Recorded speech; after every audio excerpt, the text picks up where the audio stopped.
Nangangamba ang ilang taga Iloilo City sa banta ng rabies dahil sa isang asong pag-alagala sa barangay Pali Benedicto. Batay sa record ng barangay, mahigit 20 nang naagat ng aso sa lugar, kabilang na mga bata. Noong nakaraang taon pa raw problema ang aso.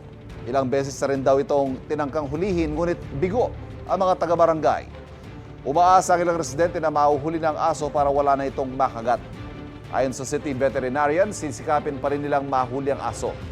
Ayon sa Department of Health, sakaling maagat, madilaan o makalmot ng alagang hayop. Hugasan agad ang sugat gamit ang malinis o maagos sa tubig at sabon sa loob ng 5 minuto. Maglagay ng betadine o alcohol sa sugat.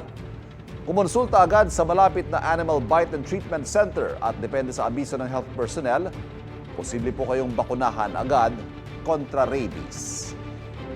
Igan, mauna ka sa mga balita, mag-subscribe na sa GMA Integrated News sa YouTube para sa iba't ibang ulat sa ating bansa.